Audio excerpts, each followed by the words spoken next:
right, well, hello everybody, and happy Juneteenth. I'm Jamie Jarosik, and I'm so honored to be here today for this first ever Juneteenth celebration in Kettering.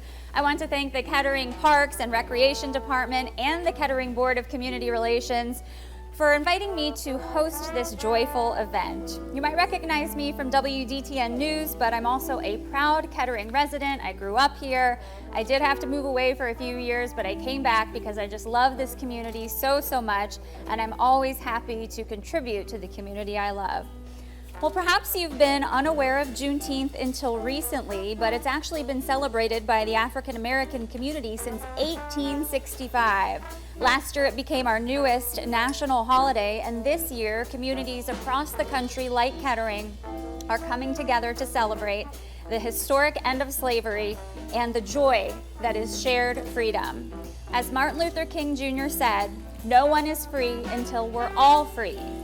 There's a bit more history about the holiday in your program, along with resources for learning more about it. We are now going to let you enjoy your lunch, and you can visit with each other for a little bit, and then we're going to get into the more formal part of our program. And your lunch today is catered by Divine Catering of Dayton, and our live music is provided by Speaking of Peace. Enjoy your lunch, your visit with neighbors, and we'll be back in about 20 minutes.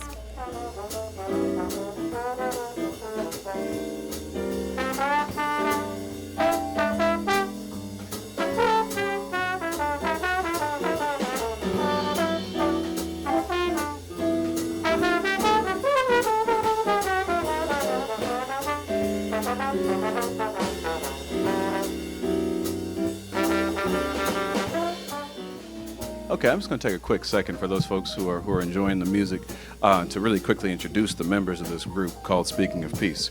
We have Mr. Keigo Hirakawa on piano. We have Mr. Matt Green on drums. One of my favorite people in the world, one of my former professors, and someone I constantly am still learning from, Mr. Christian Berg on bass. And my name is G. Scott Jones, and I'm playing the trombone and the tuba up here. If you're interested in recordings, we do have an album, and we also it's available on Spotify and all those streaming platforms as well. And the group is called Speaking of Peace. The album is actually under my name, G. Scott Jones. So if you look for G. Scott Jones Walk With Me, you'll see it online. So glad y'all are enjoying it. We would first like to thank Speaking of Peace for their beautiful music today. Thank you so much. And now we are going to kick off our celebration the right way as Dr. Candace McCoy comes up to sing the national anthem and lift every voice and sing. Welcome, Dr. McCoy.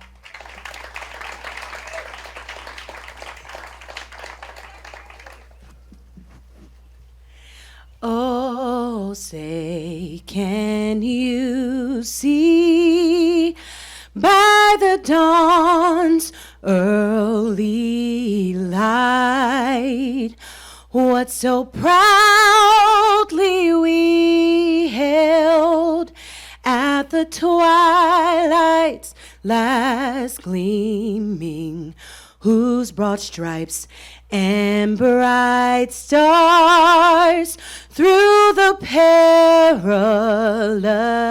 fight o'er the ramparts we watched were so gallantly streaming, and the rockets' red glare, the bombs bursting in air, gave proof through the night that our flag was still there. Oh, say does that star-spangled banner yet wave o'er the land of the free and the home of the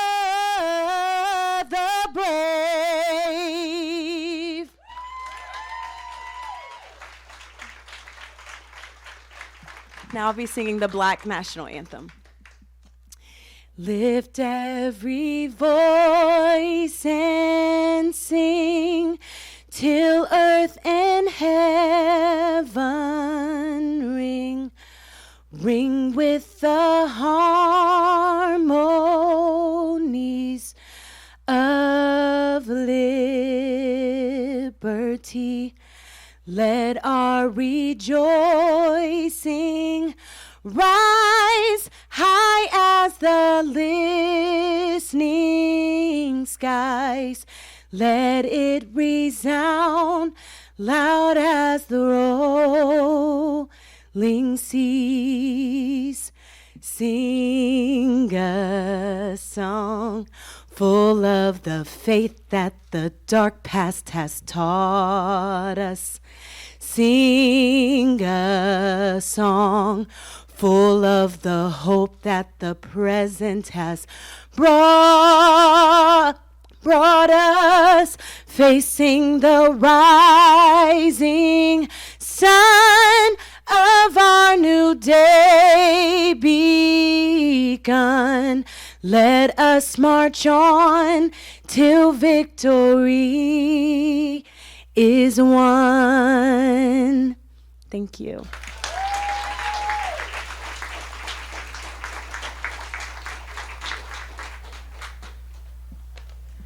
Thank you so much, Dr. McCoy. That was just beautiful. Now I would like to welcome our Mayor, Peggy Lehner, to the stage. She's going to give you all a welcome. Good morning, Mayor. Thanks, Jamie. There's no place to put it. Okay. Good morning, and welcome to the first annual City of Kettering Juneteenth celebration. It is with great honor that I am able to celebrate this inaugural event with the Kettering community. The Board of Community Relations and our Parks, Recreation, and Cultural Arts Department have done an exceptional job planning this meaningful gathering. The City of Kettering is proud to celebrate this important holiday, commemorating June 19th, 1865, when federal orders freed all previously enslaved people.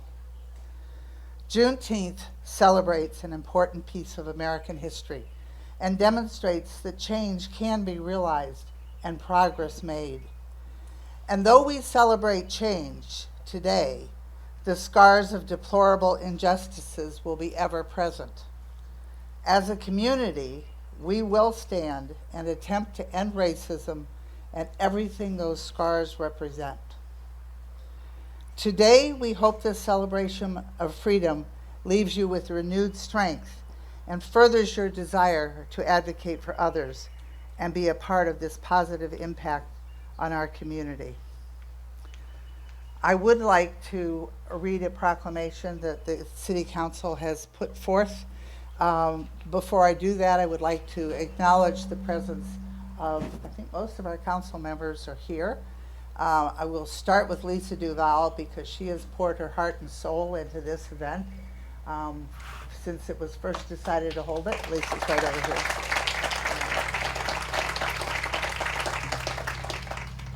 And Jill Hall is sitting right up here. She worked on the event as well. I know Bruce Duke is there. He's ended up back there. Bruce Duke. Tony Klepaz. Where's Tony? Tony's back there. Did I get everybody who's here? I think so. Okay. I'd like to also acknowledge our state representative, Andrea White, who's standing here in the back. Thanks for being here with us. I would now like to read the proclamation. Whereas, today we gather with family, friends, and the spirit of the Kettering community to continue our pursuit of equality, equity, and justice for all. And whereas June 19th is a day dedicated to recognize, reflect, and confront the shameful legacy of systemic racism within our country.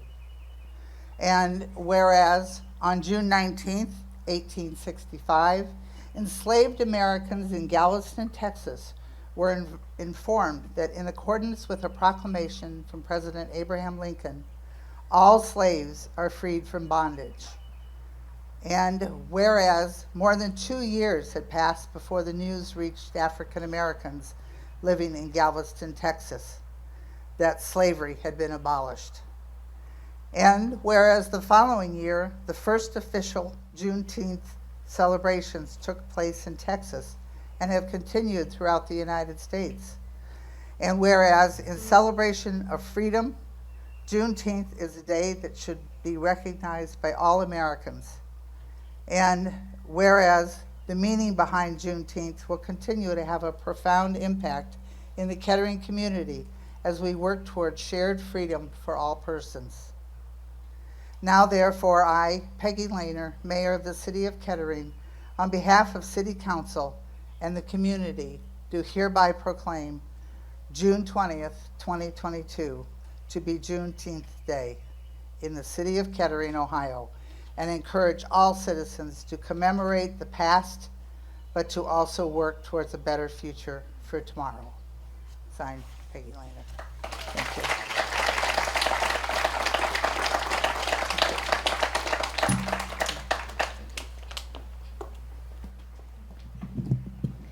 Thank you, Mayor Lehner. Now, each year, the Kettering Board of Community Relations sponsors a Martin Luther King Jr. student essay contest. Kettering students are invited to write about issues that concern them, issues they may face in school, or issues they see in the world around them. And this is especially true with issues of justice and equity. They're encouraged to be creative with ideas for making the world a better place.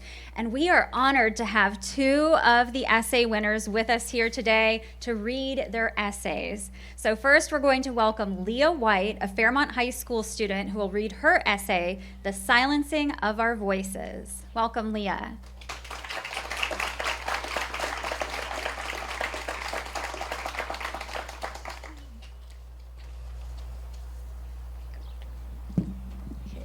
The silencing of our voices. It's 2022. Racism doesn't exist anymore. A phrase I've heard frequently from my peers and adults. It's 2022 and racism is more alive than ever. My people have been enslaved, segregated, discriminated against, and murdered, all because of the melanin in their skin. On May 17, 1954, the U.S. Supreme Court delivered a verdict on Brown v. Board of Education, ruling that racial segregation in public schools was indeed against the 14th Amendment and would not be tolerated. Not even 15 months later, Emmett Till, a 14-year-old black child, was murdered on the account of his skin. Months after this tragic news, Rosa Parks refused to give up her seat on the bus to a white man in Montgomery. She was arrested for violating the law that stated black passengers sit in the back of public buses and give up their seats for white riders if the front seats are full. While Dr. Martin Luther King Jr.'s leadership seemed to bring the civil rights movement to a peak, less than 10 years later, in 1963, the Birmingham church was bombed 3 days in a row. 4 young African American girls were killed. All of the lives lost during these hateful crimes and hostility shown towards black people in America is brutal and truly disheartening. Children lost their lives due to hate. Family lost their daughters, sons, husbands, wives, all because of the way they were born. It is now 2022. You would think that the world as a whole would learn from our past and try to change for the better. If we don't change these patterns, our history is destined to repeat itself. It is 2022, and my people continue to be murdered for the melanin in their skin. My people have been screaming, praying, and begging that you all will understand we are equal. Dante Wright, 20, killed by a police officer while driving his girlfriend home in 2021. Andre Hill, 47, killed by a police officer while holding a phone in his hand as he was getting out of the garage in 2020. Manuel Ellis, 33, assaulted and beaten to death by a police officer while walking home from a convenience store in 2021. Breonna Taylor, 26, shot 8 times and killed by a police officer in her own home in 2020. Tatiana Jefferson, 28, A police officer shot and killed her through a window in her own home in front of her 8-year-old nephew in 2019. Botham Jean, 26, killed by a police officer while eating ice cream on his own sofa in 2018. Know their names, learn their stories. It's tremendously hard to live in a society where you feel that you have to be on guard 100% of your life. It's hard to walk out the door or even fear sitting on your own couch, knowing that people want to hurt you just for the way you look. As a society, we should all get educated, learn the truth, and get rid of ignorance. Everyone deserves respect and to be treated as a human, no matter your skin color. It's 2022. Let's start living Dr. Martin Luther King Jr.'s dream. We are all equal and we should be treated as such. Thank you.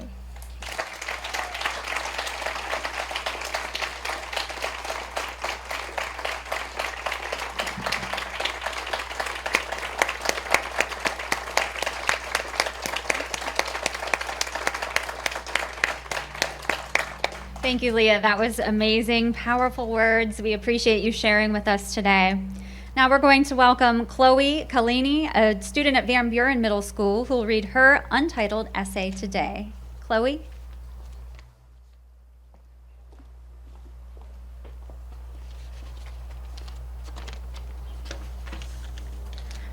Dr. Martin Luther King Jr. was a social rights activist who revolutionized the world by devoting his life to ending segregation. Dr. King was willing to sacrifice himself in order to create a better future for African Americans. Though Dr. King was tragically assassinated 53 years ago, we can still honor him by fighting to end racial injustice. Many people wonder, what would I have done back then to fight racism? Instead, you should wonder what you can do today. One of the most important things you can do to fight racism is to stand up when someone is being prejudiced. Dr. King stated, "You died when you refused to stand up for right. You died when you refused to stand up for truth. You died when you refused to stand up for justice." This quote shows that standing up for what you believe in is a part of life. If you don't say something, then who will? You are special and unique because of your voice and what you have to say, but you can never make a change until you use your voice. There is power in the words that you say, and you should use that power in order to fight racial injustice. In our world today, there are so many prejudices, but people refuse to stand up and say something about it. They think, this is just a little thing, this doesn't matter, but it does matter. Like Dr. King said, injustice anywhere is a threat to justice everywhere. This quote is true in so many ways. No matter where or what is happening, it still counts, and we as a people have to fight it. Racism is a major issue. No matter how small and active racism is, you should still fight it. You can change the world for the better, and what better time to change than now? It's now or never. This has to happen, and it has to happen now. The time is always right to do what's right, Dr. King said. This quote has so much depth and meaning. It really shows that there is never a bad time to change the world for the better. And from personal experience, I know this needs to be changed. I've seen things happening around me. A student even called my friend the N-word, and she acted like it wasn't even an issue, but I could tell she was hurt. And you can change the world if you choose to take a stand when things like this happen. Though Dr. King was tragically assassinated 53 years ago, we can still honor him by fighting to end racial injustice. The world needs to change, and it all starts with you. You have a voice, and you have to use it if you want to see a difference being made. In conclusion, you can make an impact like Dr. King did if you work to end racial injustice.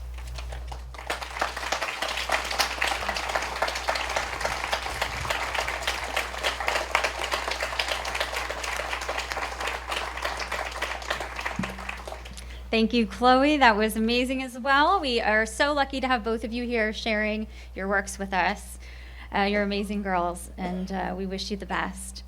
So now, without further ado, I'd like to introduce our featured speaker today. This is Mr. Faheem Curtis-Khidr.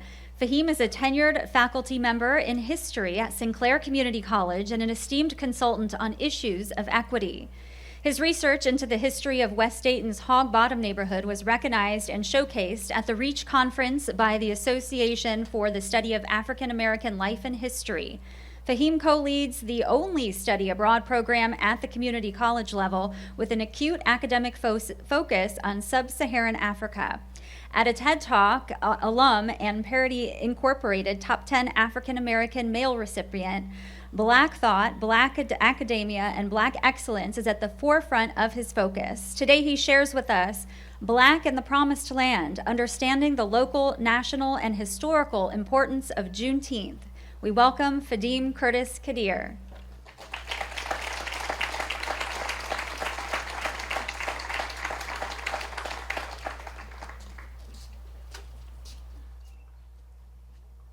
it's not lost upon me some of the rich irony of this event here today.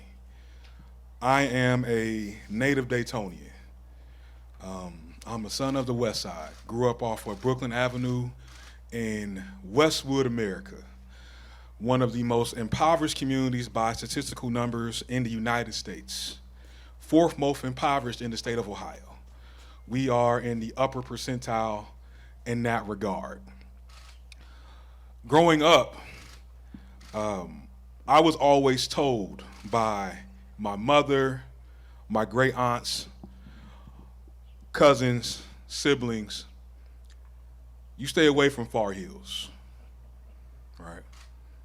You don't drive on Whipping Bigger, and you certainly don't do it at night. Fast forward, I now live right around the corner from here. My son, Bubba, is a student at JFK here. And now I'm speaking at the City of Kettering's first Juneteenth celebration. You can, yes, certainly clap for that. As the students spoke, and I really hope I can get y'all in my African American History and Studies course, because y'all are right there. Y'all making them connections. Y'all are right there. Hearing about MLK and how we've chosen to remember MLK, the quote that always pops up for me, and my Dayton reality necessitates that I think this way because that's what I know. I fear I have integrated my people into a burning house, right? That's the MLK that nobody likes to talk about. MLK was not nearly as cuddly as we like to make him, right? Non-violent does not mean non-confrontational. The two ain't the same. And oftentimes we put him diametrically opposed to Malcolm, and Malcolm was far more intricate a thinker than we like to give him credit for as well, but we like to put people in pockets because that makes it easier to digest. But when we have events like this, and I see so many people from the community I know personally or I know in passing from doing the equity work, et cetera, it encourages me to come off of that stoop, right? That the City of Kettering and other communities like it in the suburbs all across America are willing to do the work. And that's what we're going to be talking about today towards the tail end. How can you actually do the work, the heavy lifting? Because if I'm being frank and I'm being straightforward with you all, which I think is the best way to communicate around these type of issues, that's the next step. Otherwise, events like this are ceremonial. And we don't need any more ceremonial events. We need actionable items. We need steps forward to continue to build that loving community that MLK talked about with his World House vision. It takes work. It takes sweat equity, right? It takes more than just parties and barbecues, which are awesome. Who doesn't love them? Those are necessary fueling stations along the way. I always like to open up with some ground rules, mutual respect, and understanding. That's going to be essential, not just for today, and I'm sure the dialogues that we'll continue to have today, but moving forward. Right? Everybody here has their own perspective. Some of it will be adjacent to others. Some of it will be parallel to others. Some of it will be diametrically opposed to others, and that's fine. Learn to have civil discourse and honest discourse. Bringing your full self to the conversation is essential for us to get the most out of today. Secondly, reflective listening. Reflective listening. That means dealing with your own cognitive bias. That's something that I can't do for you. That's something that nobody can do for you but yourself, myself included. I'm not immune from that. Right. Thirdly, listen to understand and listening with resilience. Meaning today, more than likely, you're going to hear me say some things that make you wildly uncomfortable, and that's okay. That's where the growth happens. Again, in order for us to move beyond this being ceremonial into actionable, to changing what the future of our communities look like, that's a necessity. And lastly, take turns instead of dominating conversation. In this type of setup, where I'm pontificating on a small stage, not as much. But afterwards, as we continue to grow in dialogue, it's going to be necessary that you listen to understand, right? Don't have preconceived answers or canned answers. Be honest about what you don't know. Be honest about your experiences. That's the best way forward for us to continue to have these necessary dialogues around race and ethnicity in this community and our larger country as well.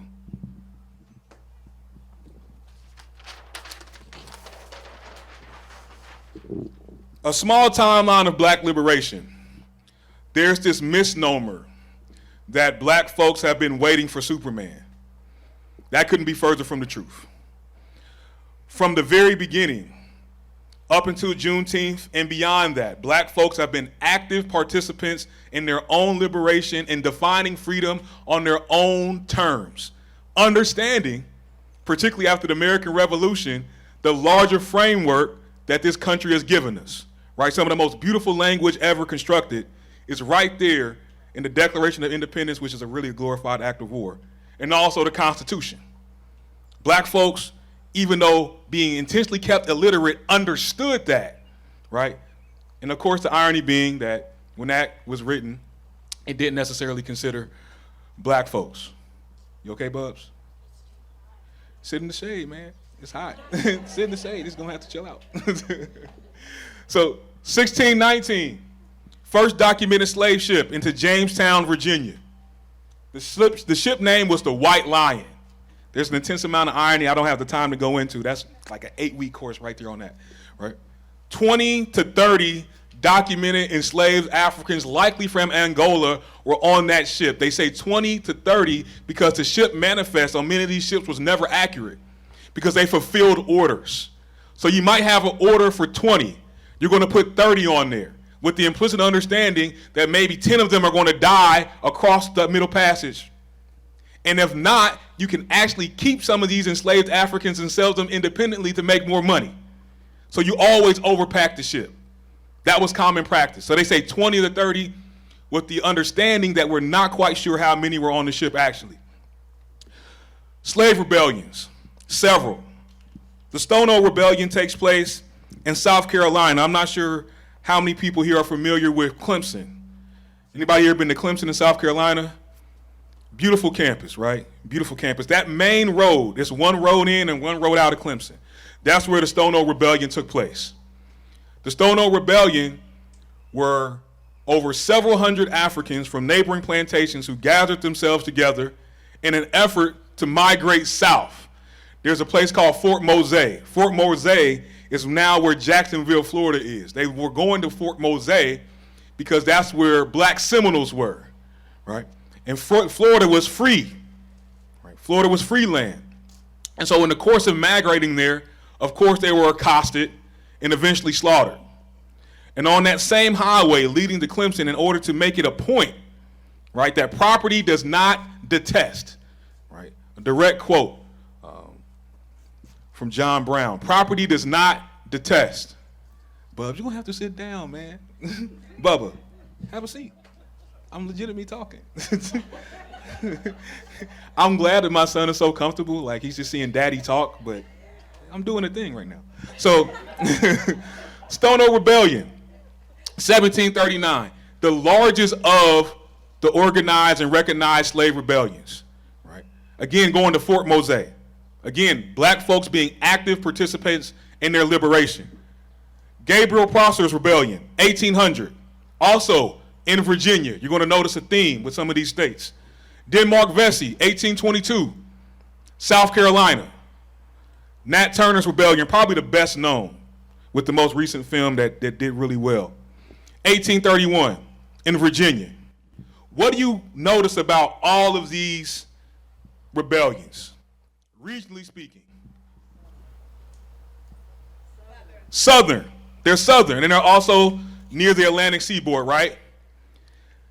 Here, above the Mason-Dixon line, and for all purposes, we'll just say north of the Ohio River, we like to practice cognitive dissonance when it comes to these issues, right?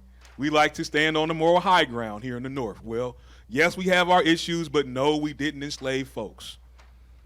We're going to address that in the next couple minutes as well, right? Because we're not immune. We're not immune.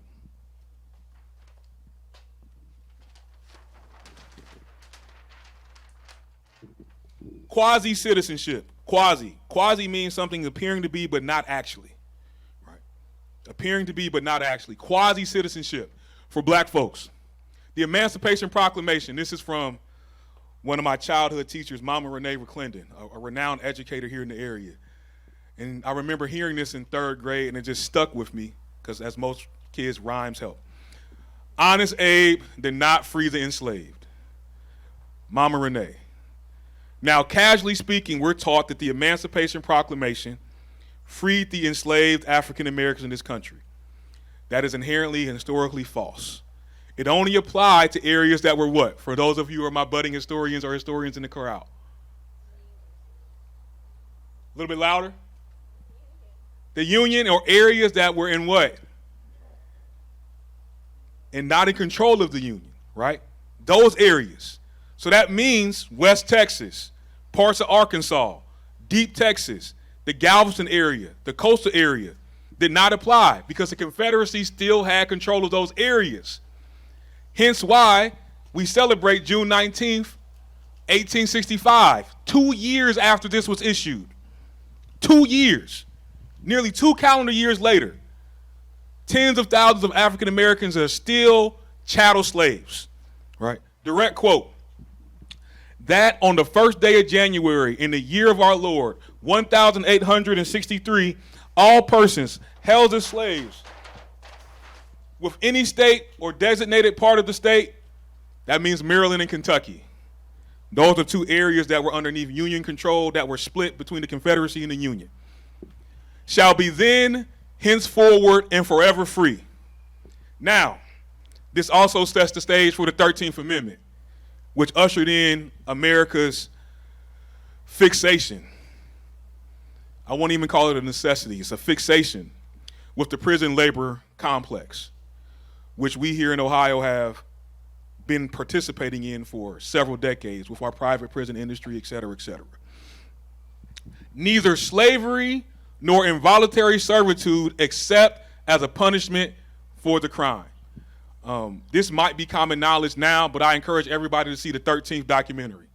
Also read Michelle Alexander's book, The New Jim Crow. That gives you an incredible baseline on how to understand this. Again, as we're talking about this idea of liberation and freedom, I hope you can recognize the juxtaposition that's occurring. Black folks fighting for it on their own terms, legal documentation and language saying otherwise, black folks continue to reinvent how they can be free in the midst of this type of systemic oppression, including what we're doing now, right? Where we're coming together as a community to have this dialogue. General Order Number 3, June 19th, 1865. General Gordon Granger comes into Galveston, Texas, which is around an hour and a half, 2 hours drive from Houston. It's a port city, it's on the coast. With over 2,000 Union troops, stands in the city courthouse and issues the proclamation. In short, he's letting those who did not know, and by those who did not know, he's directly talking to large-scale plantation owners. Because we're also going into the Reconstructive era, right, with extended Union presence in the South. That slavery, chattel slavery, has officially been ended by force of the bullet. Right? That's what those several thousand troops were there for. It's also signifying, historically, what we also call the Second Civil War, also known as Reconstruction. So keep this in mind as black folks are given this news, and they still haven't gotten their 40 acres and a mule, that they're free. You're free to go, at least in theory.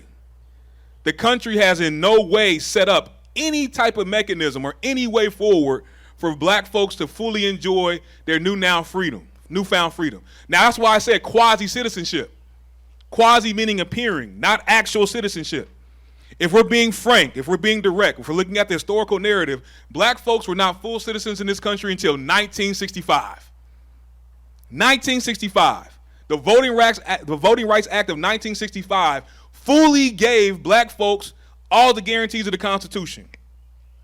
So if we're looking at the glass half full, if we're being more optimistic, we can say, well, we're still in our infancy with this thing. Right? We're still trying to figure this out. But if we're being on the level, we can look at well over 200 years of a very tense relationship when it comes to how black folks can define freedom on their own terms. Is all this resonating and making sense? Good.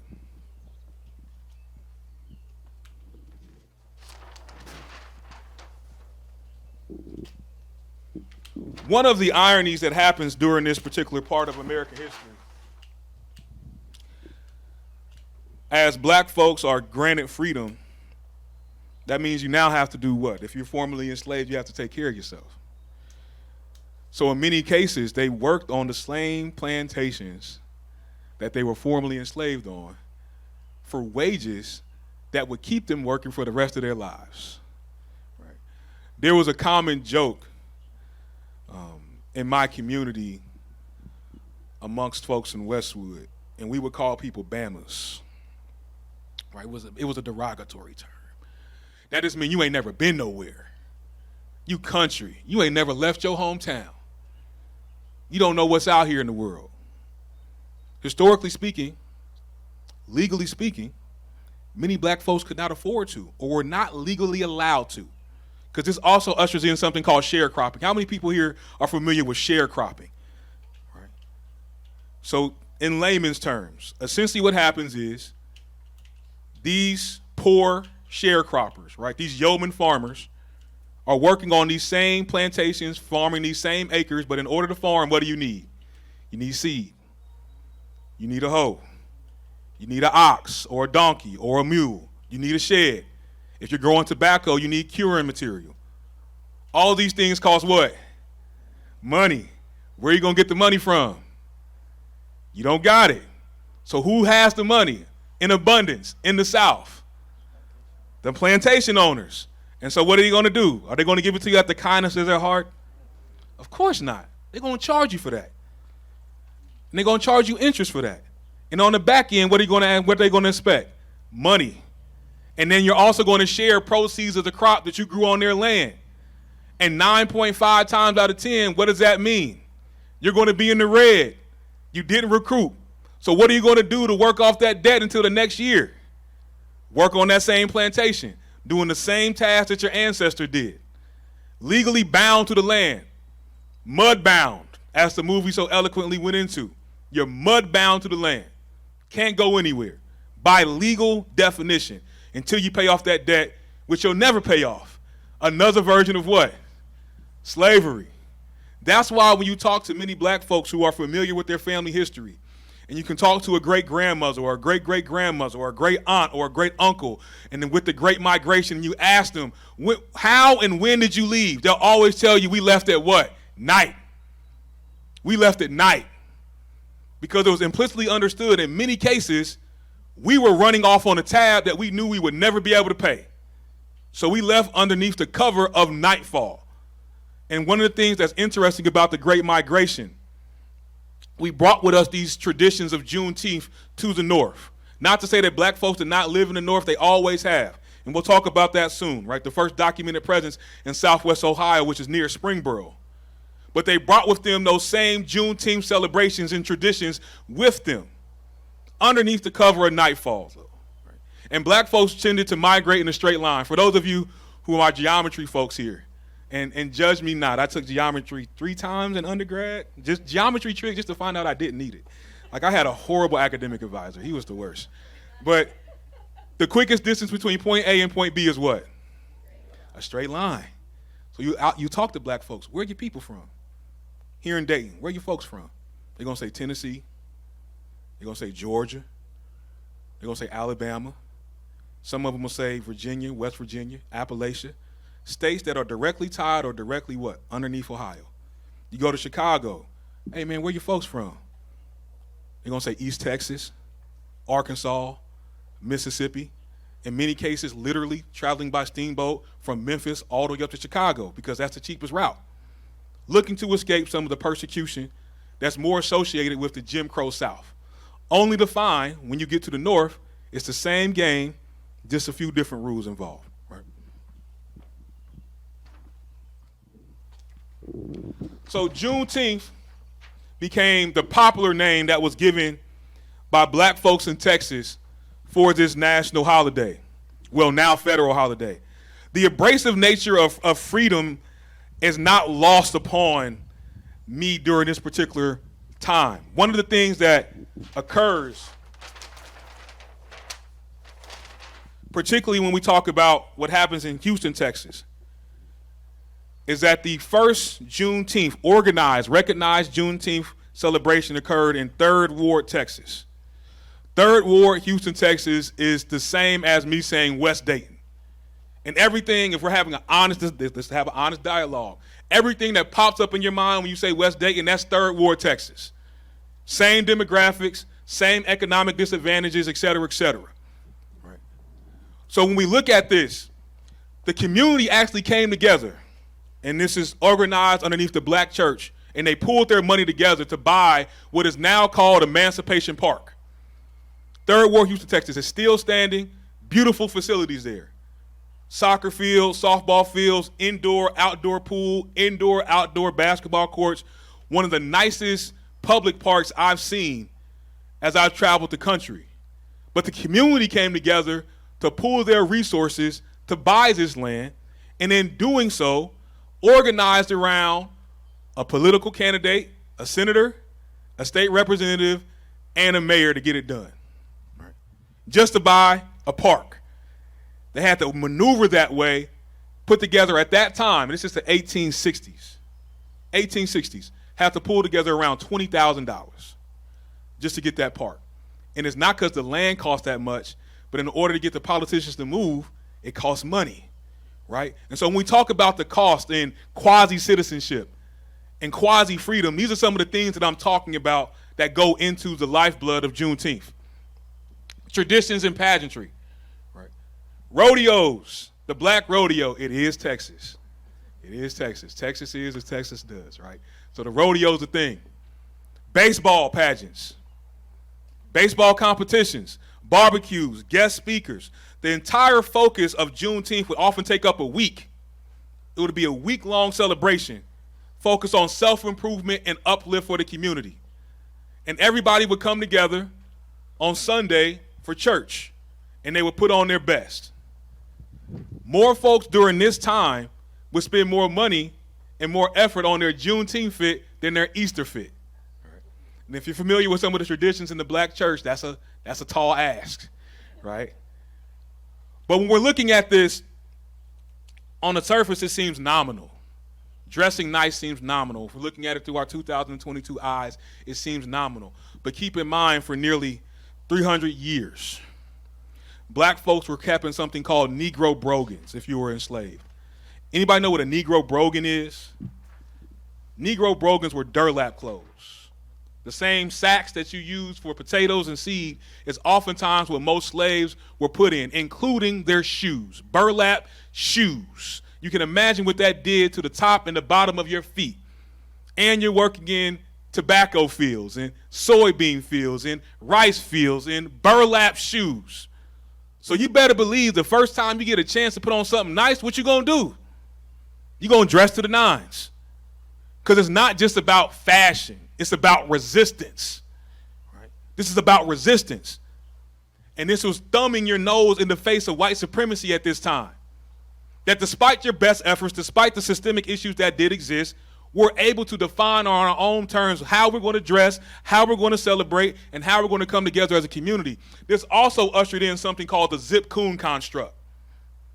The Zip Coon Construct. Coon being a derogatory term used to identify someone who we now consider black or African American. Because black folks had the audacity to dress nice. They had the audacity to have a tailored suit on and not be in burlap sack, et cetera, et cetera. And then that manifested, and this was also used during the Reconstructive era as a leveraging tool politically for the Democratic South.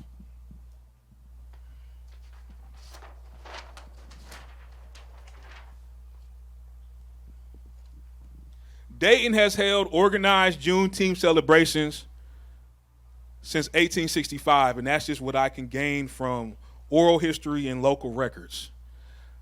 I'm inclined to think, in talking to some of our community elders as well, that it predates that, But 1965 is the first documented Juneteenth celebration. That goes hand in hand with what? The Voting Rights Act of what? 1965. All of that came together here locally. So what does this mean for Black Dayton? How are we affected by this national happening? The first recognized Black presence in Dayton, Ohio is in the late 1700s in Springboro, Ohio. It was documented as Negro 1. And these are from the Wright State Archives, the Charles Austin Archives as well. It was said that he was with a white overseer, meaning more than likely he was an enslaved man who was passing through the territory. The first black codes were passed in Cincinnati in 1803. Now, I'll try to be brief with this linear progression. Slave codes, black codes equal Jim Crow law. That's the linear progression of legalized racism in this country. Slave codes notwithstanding. Black codes usher in things like sundown towns. Everybody here familiar with a sundown town? Essentially, if you're black, you need to be on your side of town by sundown or something's going to happen to you. One of the last recognized sundown towns in the United States of America is right here, our neighbors to the further south in Miamisburg, Ohio. Miamisburg, Ohio. So again, we cannot practice cognitive dissonance. We are knee deep in it here in Southwest Ohio. Right? Dayton passed similar laws in the 1830s. Dayton passed similar laws in the 1830s. You'll notice this. When does the Civil War occur? You don't give me the exact date. The decade. The 1860s, right? 1860s, right? 30 years before that. Why? Why would Dayton pass laws restricting the movement of black folks 30 years before the Civil War? The Great Migration doesn't start until the 1870s. Why? Fugitive Slave Act. What else? Underground Railroad. What else? What's America beginning to go through? Industrializing, right? It's beginning to industrialize. We're still about 30 years behind Great Britain, but we're beginning to industrialize, right? And Cincinnati has the Ohio River. At one point in time, what did Dayton, Ohio have? The canal system. The canal is hard work. Not a lot of people were signing up to work in the canals. Just like now in modern America, not a lot of people are signing up to work in the fields, right? For produce, etc. So who are going to be the people who sign up for those jobs? The have-nots. People who otherwise would not have access. In this particular era in United States history, this is before we get intense European migration, it's specifically black folks. This was meant to limit the amount of money that black folks could make in Dayton, Ohio, the few that were here. And they lived in these unorganized territories. One of them was called Little Africa. Another one was referred to as Hell's Half Acre because it didn't have organized plumbing. Of course, electricity still not a thing. They all lived in Senate shanty homes. The same things that you see in Rio de Janeiro, Brazil, we had here. This is part of the nexus of Dayton. When we talk about Hog Bottom, an unorganized neighborhood on the west side of Dayton, the Federal Housing Authority in 1967 said this is the worst known slum in North America. Right here in Dayton, Ohio. And they raised it, and they built Madden Hills Golf Course because that's what poor black folks need is golf. Right.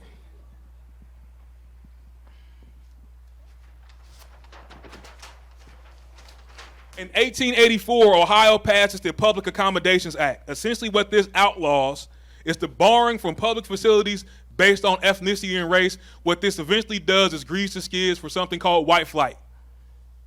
Because now you have to share the pools, the parks, etc., with black folks. And that's not something that most white folks are willing to do. This also introduces private dinner clubs, pools, redlining, etc. Facilities like the Pine Club in Dayton, at one point in time, was intentionally segregated. Right? You can go there now, but because I just know the history, I can't sit there. I can't. So, what does this mean for us as I bring this to a close? How to commemorate Juneteenth in support of black folks. First off, don't monetize it. Cue up Walmart. The red velvet Juneteenth cake. Oh my gosh. I just want to know, like, who was in the room? Like, who was on the board? Like, who sat there and said, this is a great idea? You know, black folks will love this. So, engage in self-education. Books, podcasts, events. Learn the critical history on why it took so long for Juneteenth to become a federal holiday. And I re-emphasize this. Black folks have not been waiting on Superman. We've been celebrating Juneteenth for a while now. But it means a ton to have it out here because it's all about the ecosystem. It's a groundwater issue. The more we can have these communal discussions, these communal watering holes where we honestly embrace our differences and talk about them and talk about the systemic issues on why it took so long for us to get to this point where we're acknowledging Juneteenth, the better we'll be.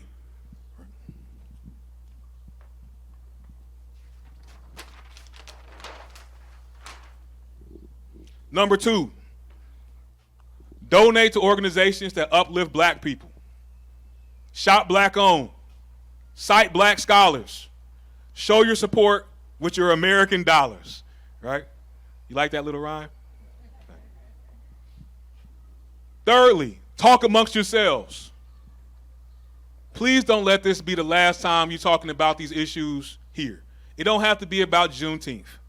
There's a ton for us to talk about race and ethnicity in this country. A ton.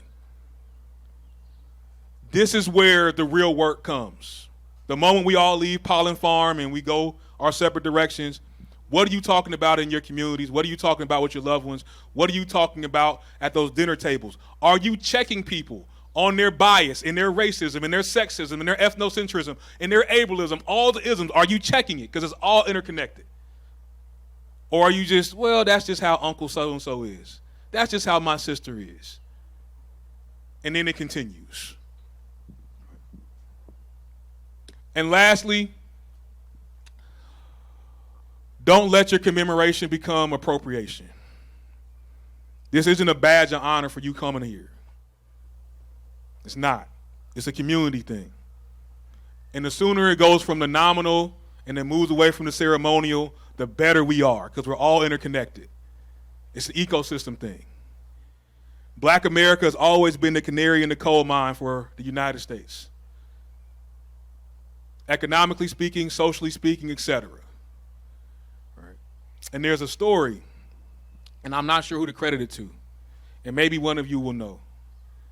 And the general census is, they came for the person to the right of me, I said nothing. They came for the person to the front of me, I said nothing. They came for the person behind me, I said nothing. And they took the person to the left of me, and I said nothing.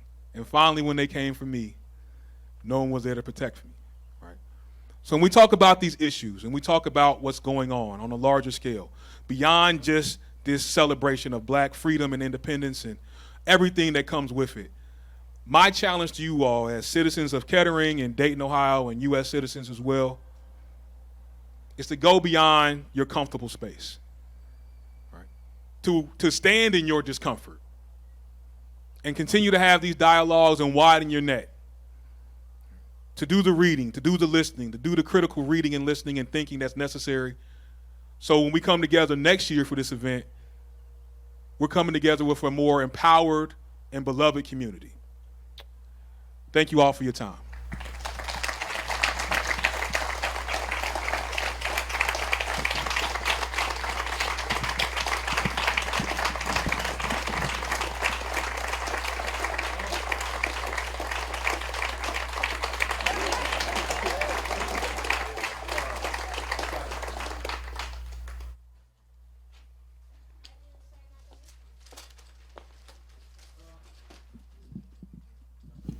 Thank you, Faheem. Thank you for sharing your knowledge and educating us and sparking us to get into action. And thank you, Bubba, for being such a good sport with Dad today. I went to JFK. That's a good school.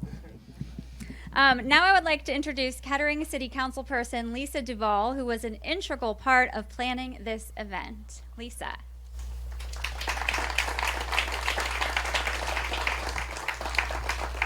Thank you, Jamie, and thank you, Faheem, for sharing the history, significance, and power of the Juneteenth holiday. This is my second time hearing Faheem speak, and he's amazing every time. I want to thank Mayor Lehner, Dr. Candace McCoy, our essay winners Leah White and Chloe Kalini, and our musicians. Speaking of peace, we appreciate all of you being here. I want to especially thank the individuals who put so much work into planning this event. Angela Rockman, where is she? Hi, Angela. Angela, the Community Development Manager. Shana McConville, the Cultural Arts Administrator. Tawana Jones, Chair of the Board of Community Relations, and Gwen Owen, Vice Chair of the Board of Community Relations. Also, Beth Brubaker, who is the Facility Coordinator here at Polen Farms. Thank you all for coming together today to learn, appreciate, and celebrate Juneteenth, our nation's newest federal holiday. It was a long time coming, but it's never too late to celebrate and learn about our shared freedom. If you enjoyed this event, please know that the Board of Community Relations is planning more programs, learning opportunities, and dialogues in the near future. We would love your help. We ask everyone to complete the surveys that were in their programs. In there you can indicate if you would like to help in the future. So please fill those out, let us know, and thank you all again, and everyone enjoy this beautiful day. Thank you.